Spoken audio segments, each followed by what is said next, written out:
Hello, everyone. Welcome to another edition of In the Spotlight. I'm Mike Kenichi, and I'm really excited today because we have a very special guest. If you were a fan of Caroline in the City like I was, you know who he is, but he has done so many things in a career that has been going on since, the early 80s. It is my pleasure to introduce to you Mr. Eric Lutes. And Eric, I want to thank you for coming on today. It's a real honor for me. Yeah, the honor's mine, Mike. It's good to be here.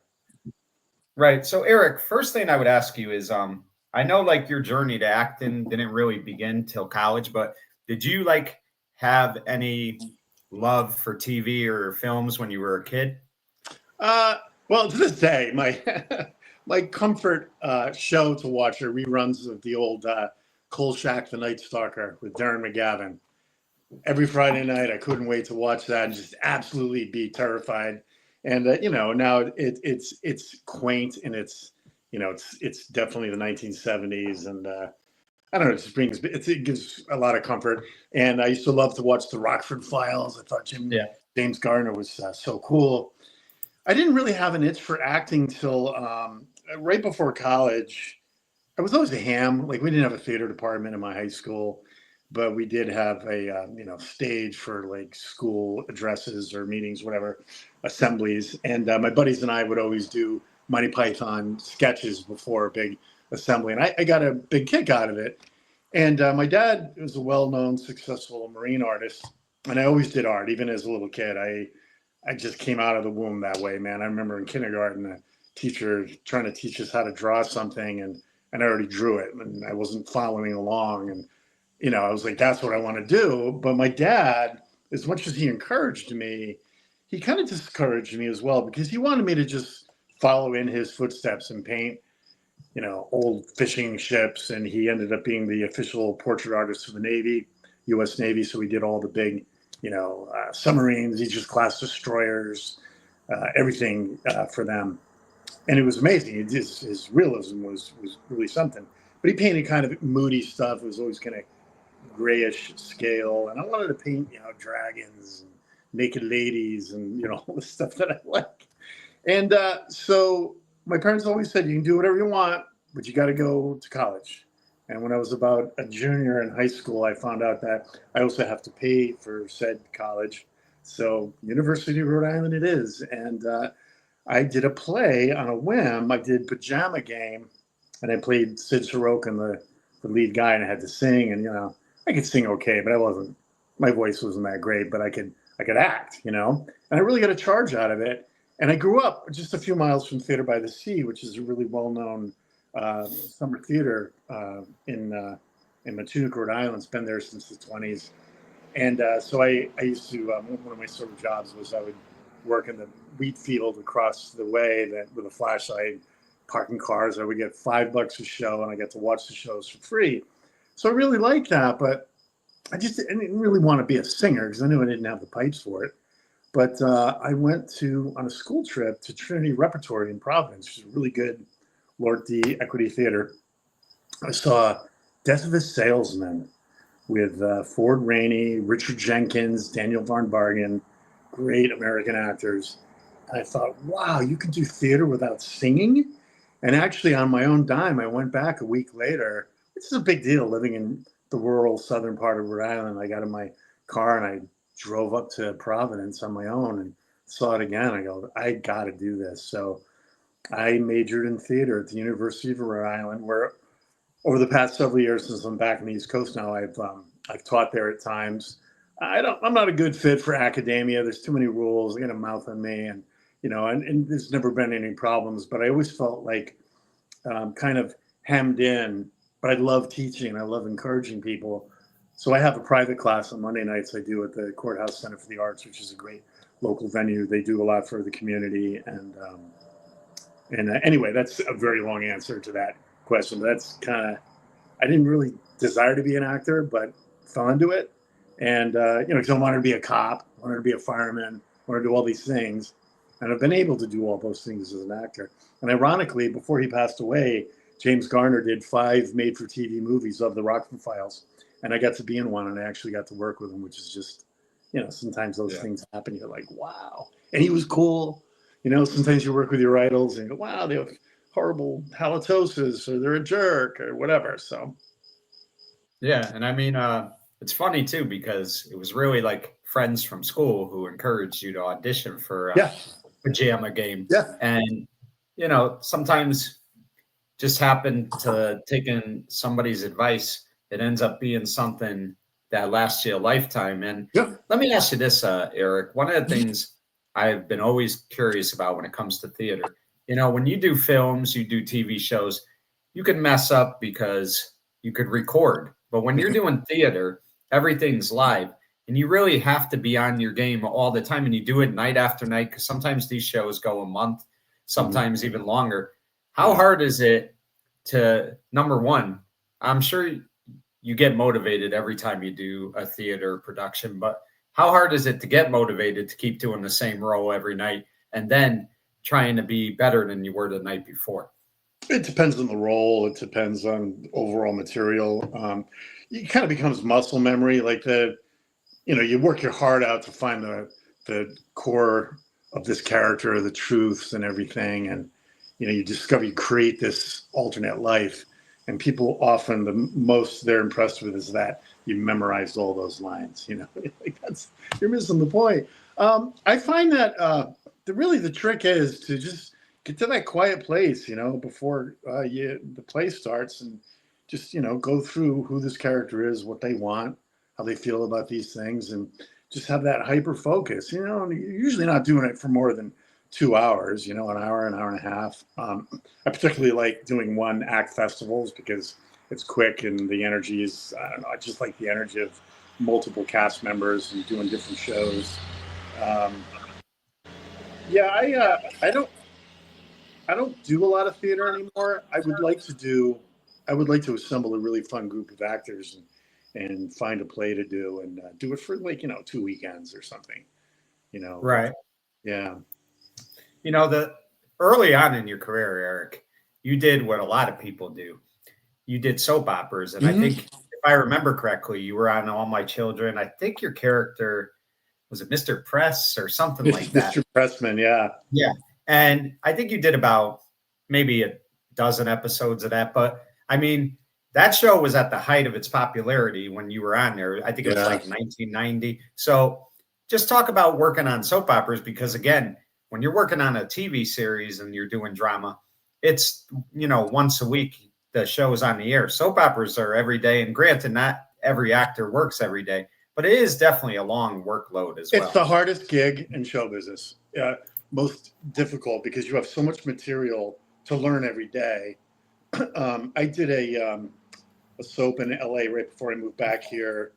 I don't know, 7 years ago. What's that? God, this is horrible. I can't remember the name. Is it As the World Turns or one of those? And we did 2 episodes in one day. I was in at 7 and I was out at like 2 in the afternoon. And they do 2 takes. And they always say, learn your lines and don't bump into the furniture. And I'm doing a scene with Deidre Hall. It's in a hospital. And I literally on the first day walked into this hospital gurney they had. But yeah, those are they're great because they're quick. It's still acting is acting. I was doing what is it? What's this? Guiding Light, which is no longer on. Yeah. A friend of mine cast all the under fives and background for that, and he was great. Jimmy Bohr is a great guy, and he this is as my career is picking up steam, and I could literally call him and say, "Hey, Jimmy, do you have anything in the next couple of weeks? I haven't had a gig in a couple of weeks. I need something." Yeah, sure. So he put me on. I did a week as a cop. Can't remember the guy's name, but that was fun to play. And but it wasn't like I was in maybe 1 or 2 scenes each episode, and it was late spring, early summer, and I was going up to Vermont to do rep theater. And one of the plays I was doing was Shaw's Man and Superman, which is probably the most verbose role in the English language theater. And so I got to work on that show, and in my downtime, I would just cram the lines. So by first rehearsal at this Vermont Theater Festival, I had 90% of it off book, and they were like so relieved because they thought, geez, we only have a 2-week rehearsal period. And so there's benefits. You can get a lot done now. And then as time went on, I would do artwork in my dressing rooms, no matter what the gig is. I found that paints weren't really good because that can mess up your wardrobe, as it's been pointed out to me by a couple of irate costumers. But I would always bring a sketch pad and I would draw and work on my other career. And I used to joke that acting was my survival gig until my art career took off. And then in retrospect, it kind of looks like that, actually. Yeah, and it's funny how things work out, but you've done a collection of things, and one of the people I've always enjoyed is Weird Al Yankovic, and you were in the Weird Al Yankovic video library, his greatest hits. Talk about doing that, because that had to be a lot of fun as well. You know what's funny, Mike? That's the one credit people always ask me about. I know Weird Al. We've hung out socially. We have kind of the same friend group in LA. I don't remember doing that. Yeah. I don't know if he lifted something. Yeah, it was like Leonard Slotkin, and it's all very familiar, but I swear to God, I do not remember shooting that. Isn't that weird? Yeah, I mean, it could have been something too where you didn't even really work with him. You did something for and he might have lifted. Greatest hits. Yeah. And let me ask you this though, Eric. TV and music kind of go hand in hand together now. You see music on a lot of shows, they use it, films, and a lot of times that's how the artists or the bands, they get noticed, is people will hear their music from a show or movie. Do you think that's good for TV to have like music nonstop in there like that, or being an actor like yourself that's been doing this since like 1987? I mean, what do you think about it? I think it definitely enhances the work. I always remind my students, we get so focused as actors on telling our story and being truthful and all that. We're still entertainers. They go to a movie. I have a movie coming out this around December or January called The Roaring Game, and people are paying good money to see that. You have to entertain them. So if having music makes it more entertaining, then I think it's a good thing. I guess one of the things I love about stage is you don't have incidental music like that, and you have to create that mood just by acting, just by your presence and your interaction with the other actors. But I think it's definitely an asset. I don't think it. I really am. So when it comes to my painting, I'm an artist. I have the passion of an artist. It's a spiritual thing for me. With acting, I'm more of a crafts person. It's a craft. It's highly teachable. You can become a better actor through, learning, working with better actors and coaches. So I just spiderwebbed and forgot where I was going with that. But I look at it as being a crafts person, like a house painter. You do the job that you're hired to do. And yes, sometimes you get to paint a beautiful Victorian home with many colors. 90% of it, and this is how I put myself through college, you're painting, ranch houses and apartments, and just with a roller, it's kind of bland. But that's your job, and you serve a purpose. So with acting, I go in it as it's a group effort, obviously. And, there's the crew, and there's the director, all the behind the scenes people, and the producers and writers, and we all have a part to play. It's not all about me. So I try to be, a team player. Whereas the art, I have complete control, and I like that. I get my ideas, and I pretty much execute them the way I want to, and it's streamlined. Whereas being an actor, you have to work with other egos and other people's visions for your message. So that's why I'm happy to be a painter. I do 3 or 4 films a year. Probably every third or fourth one, I have a nice big meaty role. But otherwise, I might be in just a couple scenes, and it's fun. I get to work with great people. There's a lot of talent in southeastern New England, and they always bring people in from LA, and I'm still considered an LA name. So I get to work in these films. I usually get top of show billing, and so I'm considered a name still, but they don't have to fly me out, put me up. I'm just here. I'll get an offer to do something, and I'll say, sure. A lot of times, don't you want to read it first? No, I like you guys. I know you're going to get good people. Yeah, I'll read the script first. And it's just fun. I just don't it's funny that I've really let go of it. And when I decided to do that, to accept my first role after COVID, I really didn't care, and I had a blast. And I think my acting has gotten so much better because and I teach this to my students, and I tell this to people that aren't in the business. You're enough. You're enough. Just be you. You know. Right. Um, early, I think it was the first season you guest starred on the TV series Ellen. And one of the things I've always thought about Ellen DeGeneres is she is just brilliant on how she acts. Her comedy is tremendous. Her writing is excellent. Just talk about, I know you only worked one episode, but could you see right away that there was something very special about her? 100%. Yeah, she was just not only just her comedy has always been a favorite of mine. I mean, I don't know what's going on now with her. Like it's been 15 years, 10 years since I've seen her. But she was always, getting the numbers from the previous night's show, seeing how the show was doing, the ratings and the share and all that. Very involved in the writing, the overall production of the show because she was a producer on it too. I had a great time working with her, and it was funny. It was probably 10 years after I worked with her.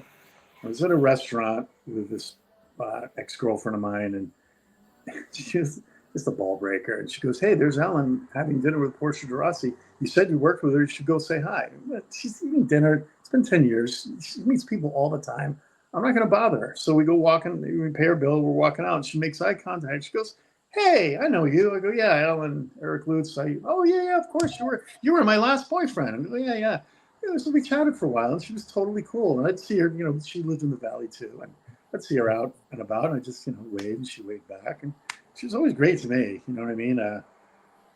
Yeah. But yeah, I had a lot of fun working with her. Right.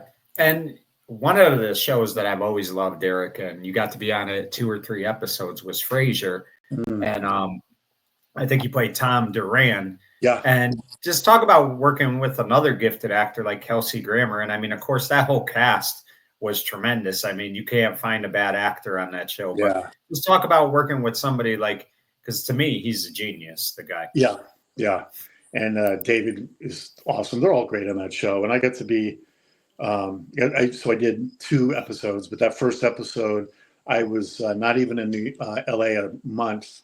I was staying at my ex-brother-in-law's house with my ex-wife, and our stuff, because we drove out, was still in storage. So I was living out of a suitcase and hadn't quite settled, but they knew me from my work in New York. And I'd read previously, we were, I think, in Arizona on the cross-country trip.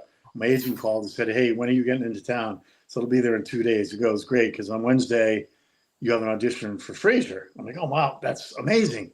Hitting the ground running. So I was so new to LA, and it was a big deal that I had a drive-on pass instead of parking outside the studio and doing the walk-on gate. And like, I didn't realize what a big deal that was. So I just didn't know how everything was connected. And I thought Jeff Greenberg, the casting director, would know me from, I had gotten close a few times to parts on Wings, and read for some other Grub Street production shows. And so I come into the office, and I'm used to New York. Like, it's a tight community. Once you're in, you're in. But the initial thing isn't always, the initial meeting isn't always warm and fuzzy. I come in to the bungalow, and the person behind the desk says, "Mr. Lutz, would you like a coffee or tea or anything?" I'm like, "Oh, no, I'm fine." And I'm thinking, I got to remind Jeff that he's probably seen me on this tape or that tape, his VHS tapes back in the day. He opens the door to his office and he goes, "Eric Lutz, let me be the first one to welcome you to LA." He gave me a hug, and it was great. And we hit it off. I did the read. It was for a co-star. He called me the next day and said, "Look, I've got good news and bad news. The good news is they want to book you for this co-star. The bad news is I'm going to advise that you don't take it because there's a role coming down the pike in a couple weeks that you would be so right for. And if you get this, it's going to totally kick off your career." So I was used to like doing, leads in a film or this or that and thinking, "Oh, this is my big break." But, it doesn't always really lead to anything as definite as doing that role of Tom Duran in 1995. It was an openly gay role that was not any kind of weird caricature. of a gay man. Literally, I was the straight man in the most senses on that show, until the cat's out of the bag, and then I do my come hither look to Frasier, because it's farce. He thinks I'm straight. I think he's gay. I think he's inviting me over for romance. He's inviting me over to try to set me up with Jane Leeve's character, Daphne, and that was such a trial by fire, because everybody's so good on that show. They shoot on a Tuesday, so their network rehearsal is on a Friday, so you have the weekend to kind of assimilate everything, and you come in Monday, do camera rehearsal, and then Tuesday camera rehearsal, and you get a long break for dinner, and you shoot the show. And I knew that. Jeff told me, he said, when you come to the table read, wear a jacket and tie, because I got to tell you, half the producers think you're too young and inexperienced for this, and the other half love you, but you got to kind of sell, you got to do 100% in here. So I did. And then I was getting a lot of notes. David Lee, who directed it, a couple times said, yeah, you can bring it down just a little bit. I know you're a theater actor, and, this is sitcom. It's not quite doing film work, but, don't push it too much. And I knew my job was on the line, and I know how fast they can replace people on sitcoms. So I ultimately just said, I got to be true to the script and just do this character. Forget about what can happen after this. Just be in the moment and do your job. And right before network run through on Friday, I overheard the director talking to the seamstress saying, don't tailor his suits till we hear from network. So as if there's not enough pressure. So I did the run through for the network, and I'm exhausted, and I just focused like a laser beam. David Hyde Pierce came up to me. I was getting coffee, and he gave me a hug. Hey, great job. See you Monday. Perry Gilpin came by. See you Monday. Give me a hug. Everybody's like, see you Monday. I'm like, oh God, I guess I'm keeping the job. And then, right before curtain call, the main cast goes out, and it's all celebratory, and I'm backstage just, getting all peaceful and focused, and okay, on a bell, cold opening, boom.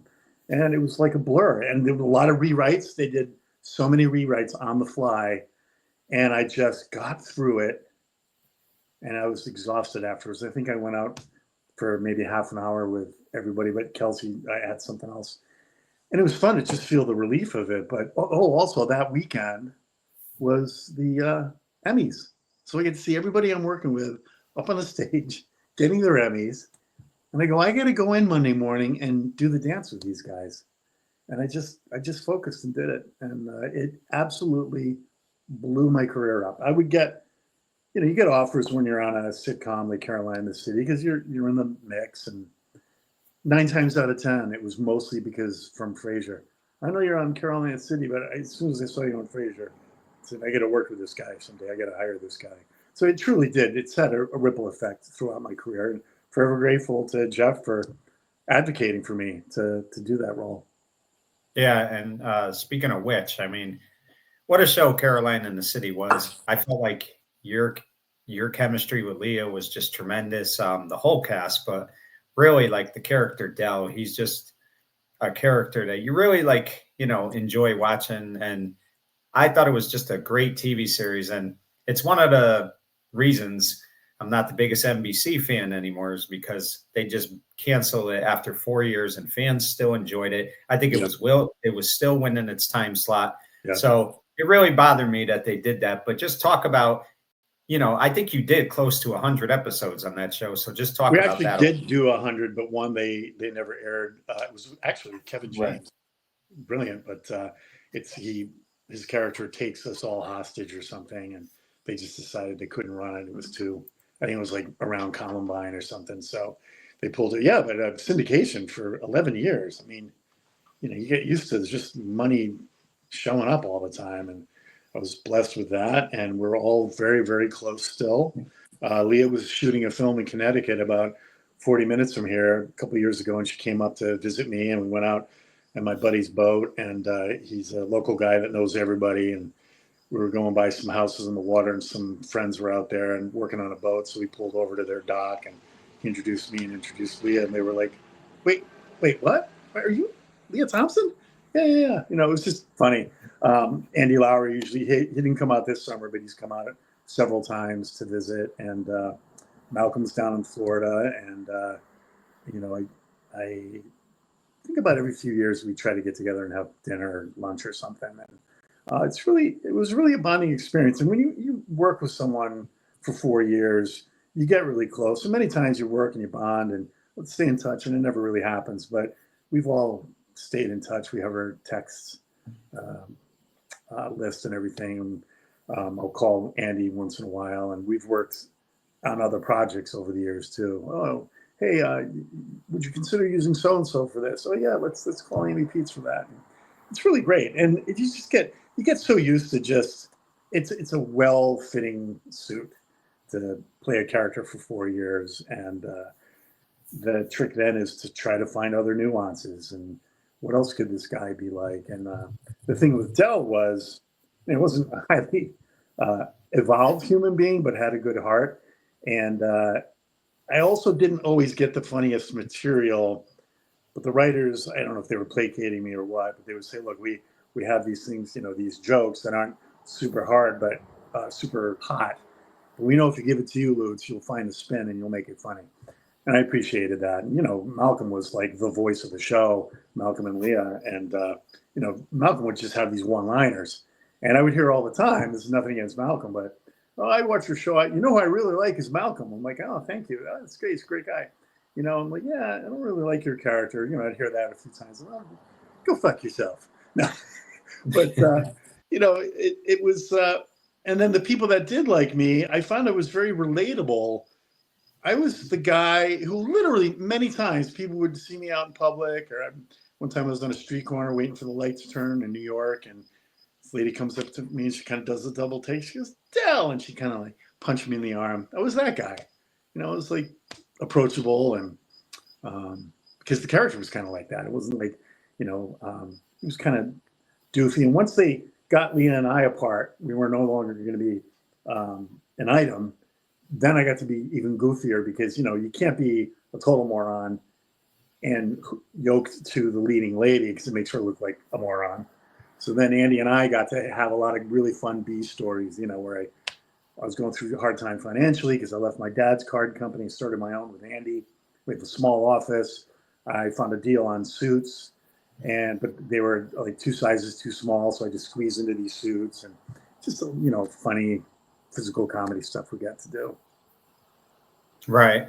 And I think, Eric, every actor, at least in my opinion, wants to at least have something that, like, when people speak of them, they'll say most notably for so and so.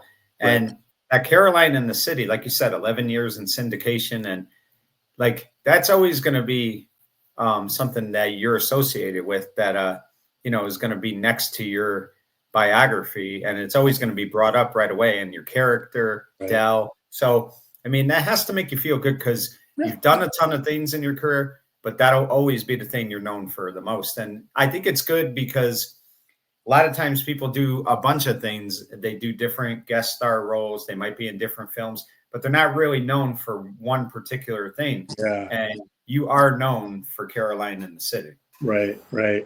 Yeah, I think that Frasier and playing Ellen's last boyfriend. And actually I got to do a goofy character. I created this goofy, like super, happy, positive guy that drove her crazy.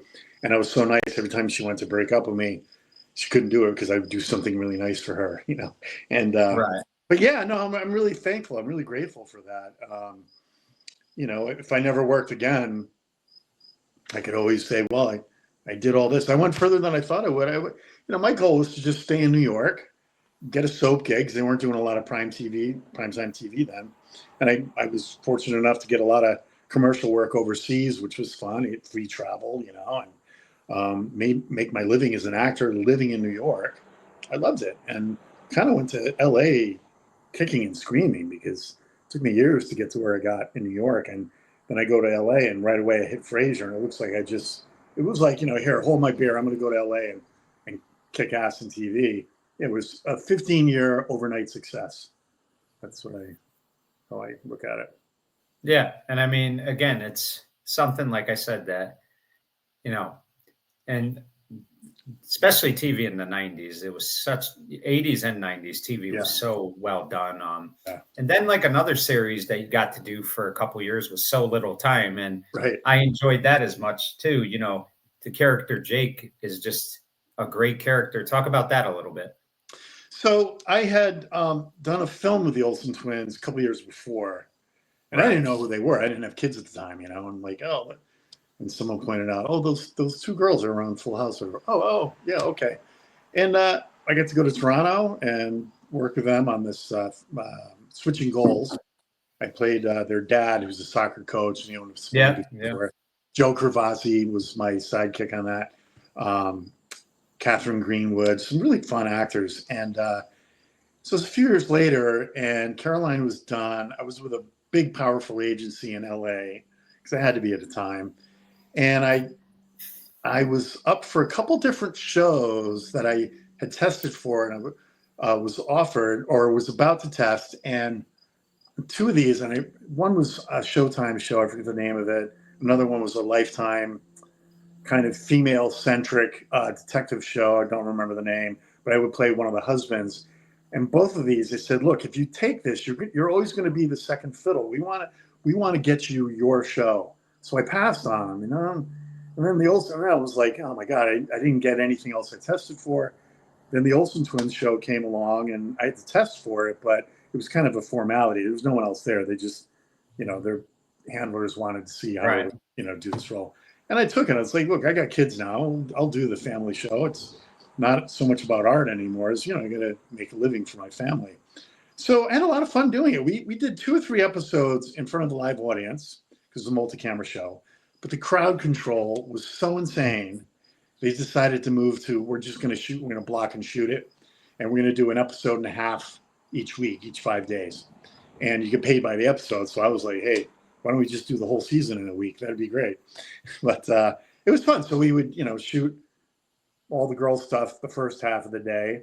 Then any scenes that had just like Claire Carey, myself, or any of the other grown-ups, we would do those later in the day, generally. But it was great. It was an easy schedule. And there's a phrase in TV and film when it's the last shot of the day they're setting up for. They'll say, "Okay, everybody, this is martini."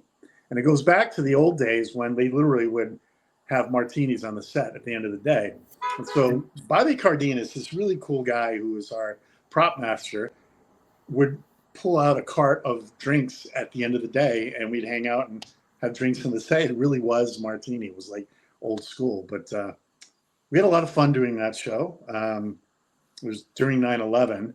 My dad had just in his last days of cancer. And I knew my marriage wasn't really going to last. There was a lot of things going on, and 9/11 happened. And I just thought, why don't I should enlist, or at least be an air marshal. I went to the producers, and they said, "Yeah, we'll let you out of your contract. That's a noble thing to do." Little did I know that they knew I was too old for anyone to take me. I was like almost 40. And but I really wanted to do that. And I wanted to do something to, I don't know, get involved.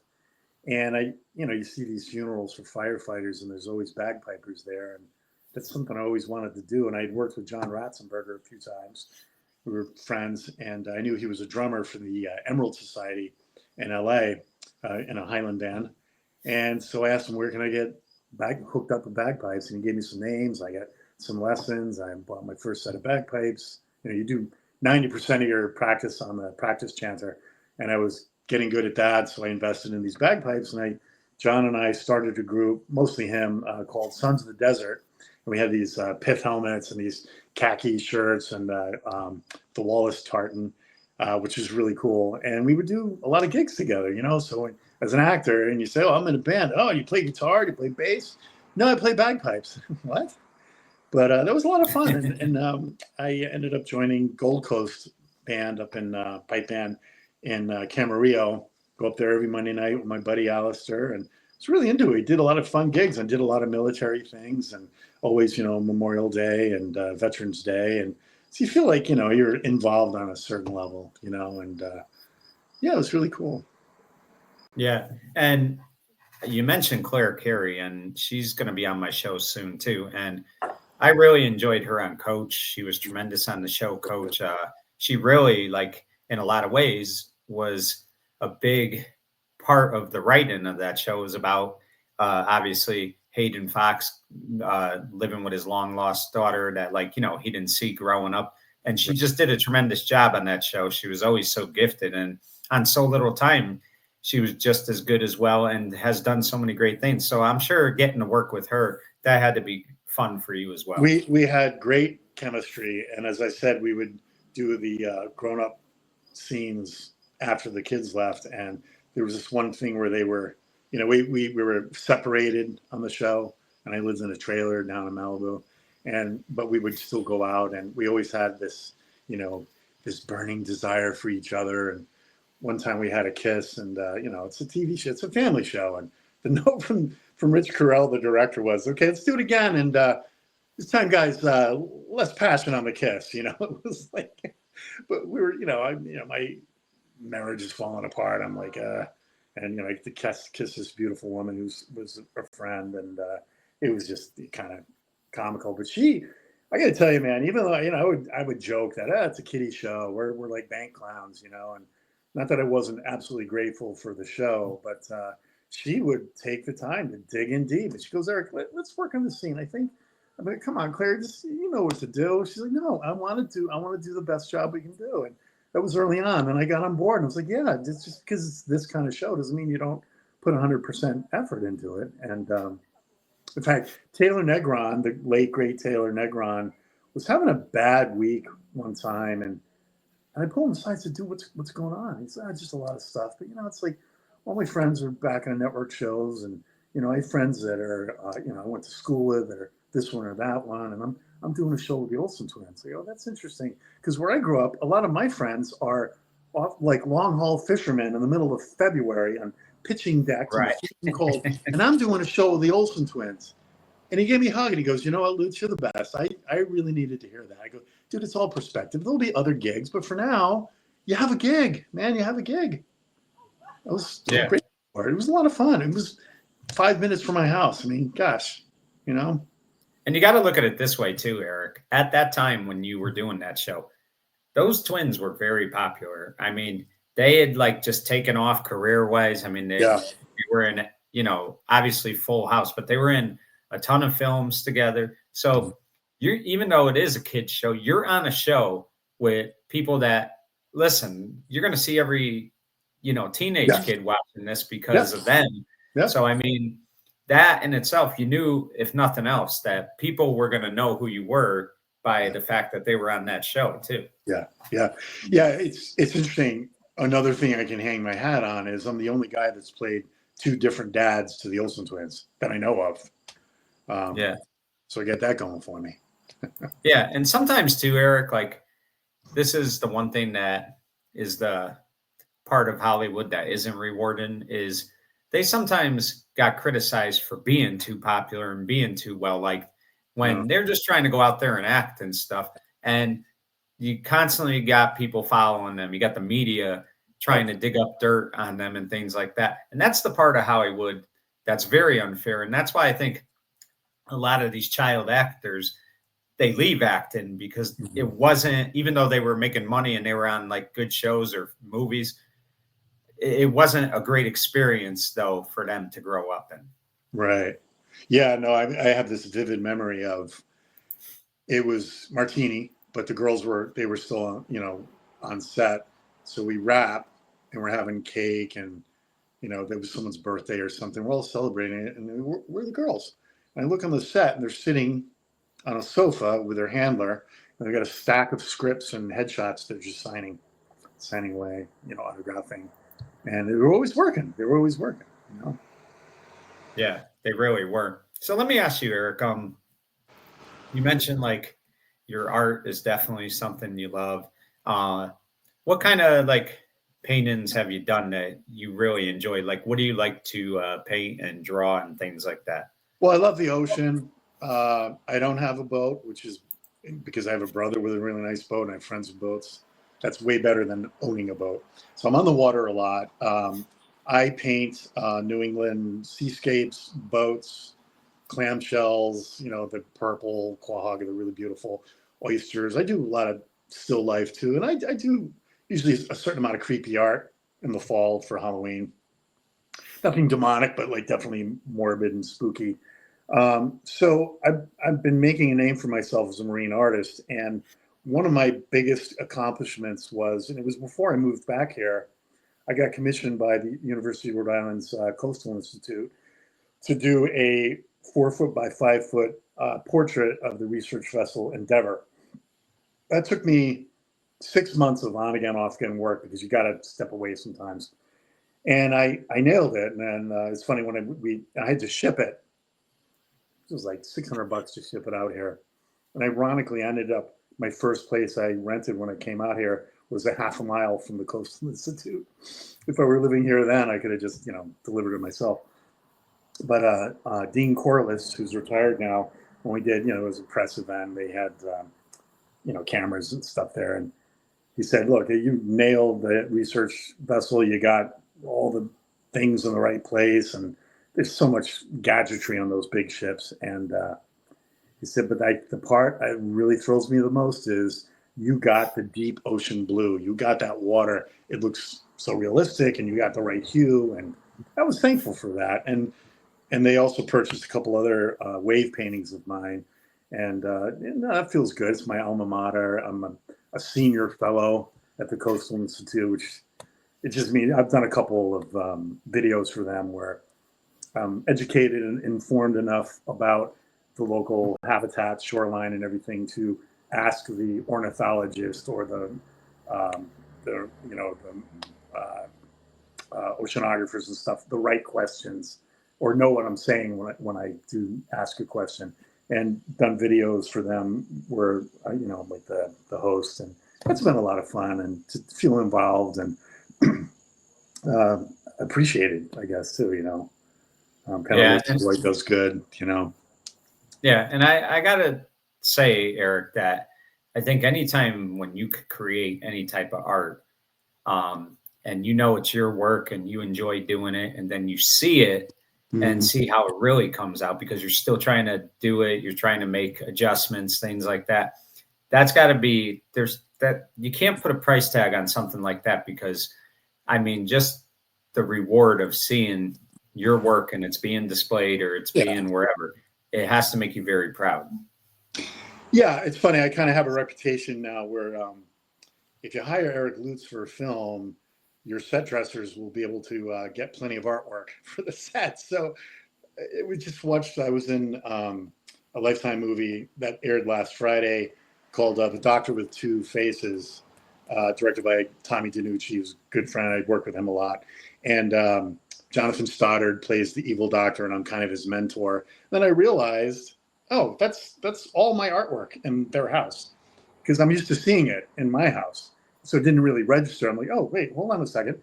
And one of them was this gold background quahog painting or oyster painting that I did. And we shot this, a year and a half ago. And I put that into a gallery shortly after that. And then ironically, 2 days later, the gallery owner sent me a text, said, hey, you just sold that gold oyster painting. And I thought, well, that's weird. It was just cool that maybe someone saw it in the film and go, oh, I want to get that. But so that feels good too. My paintings have been in a number of TV shows and art films. And in fact, I'm going to be redoing my webpage, my art page this weekend. And I got to put a list on there of the different appearances my paintings have made in TV and film. ericlutzart.com, in case anyone cares. But I'd like to think that, I'll leave something behind when I shuffle off this mortal coil. So that's cool. It's cool to have that out there in perpetuity. Right. And let me ask you, Eric, you see a lot of it in TV over the years, a lot of reboots. If they were to ever do a reboot on Caroline in the City, are you on board with that? Or we're all on board. Yeah, Marco Panett, we had dinner with him, I don't know, 8 years ago, I think, 7 years ago. And he said, hey, just curious, would you guys ever want to do a reboot? I'm like, absolutely. Fire us up. I don't know if Leah has the time because she's directing everything now. She's like really kicking it as a director. But yeah, I think she could take 13 weeks off to do some, you know, a little reboot. And it's great to see her directing and doing things. You know, I can remember as far back as Back to the Future, and she's really had a great career. And that's the thing too, Eric, is you know, she started on a show like, or a movie like Back to the Future, but she really, again, like yourself, Caroline in the City is really her baby. Like that's, you know, what she's always going to be associated with. And just being able to work with people like her and so many people in the business. Yeah. I mean, it has to be, like I said, such an invaluable experience. Yeah, no, it's been great. I've gotten to work with a lot of people that I've always like really admired their work. I'm like, wow, man, I'm dancing with this person, you know, and it's getting a little annoying sometimes when we watch, and you know, probably once a week I go over to my brother's house and we'll cook dinner and watch movies and stuff, and I'm always annoying them. Oh my God, I worked with him. I worked with him on blah blah blah. Yeah, okay, you know everybody. I'm like, no, it's just funny, like, you know, it's kind of cool, and yeah, I've been really happy to get to do all that. And then, you know, I took a few years off, didn't work at all during COVID, didn't want to deal with a mask, and yeah, my painting was, you know, I really have a career with my painting, and I thought, yeah, I don't know if I really want to pursue it anymore, you know. And then I started getting calls, and okay, I'll take this, I'll take that, and you know, so it's good if I'm going to teach it. It's great that I'm still relevant, you know, and I get to share that with my students and inspire them. And I've gotten a few of my students some gigs because the director will say, hey, do you know anybody that's we need this one day player to come in and do this thing? I get just the person, and I'll put them on camera, and they're hired, you know. And I love that. I love to be able to get people work, you know, just like I'm always telling people, it's such a big deal when you buy artwork from an artist. It's Right. Great. It shows that you're appreciated. You know, money's always good.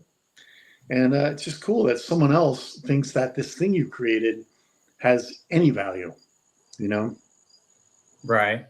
You know, Eric, it was a lot of fun for me. I was always looking forward to interviewing you, and I got to really thank my good friend, and she's become a good friend, and that's Christy Adams, because she speaks very highly of you, and she's an awesome broad.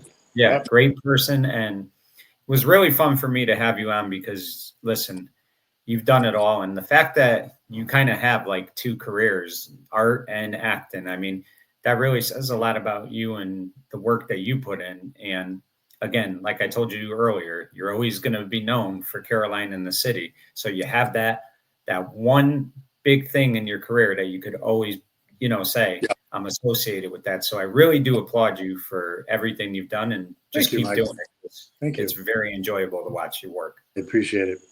Yeah. Well, thank you. And folks, there you have it. Listen, if you followed TV in the 90s, and especially Caroline in the City, you know who Eric Lutes is. And then, of course, his couple episodes on Frasier where we really got to know who he was. That set the tone for what he's done his entire career. And you think about this, he's never stopped working. He loves art, and that was always his first love. And he never gave up that dream, even though he was as successful as he was as an actor. His passion, his pride, his dedication and commitment to do art, to do acting, to just, you know, make a difference in this world really says a lot about the human being. And I think somebody like Eric Lutes is somebody that, you know, we could all strive to be, because he understands what hard work and sacrifice are all about. For In the Spotlight, I'm Mike Kenichi saying goodbye, everyone.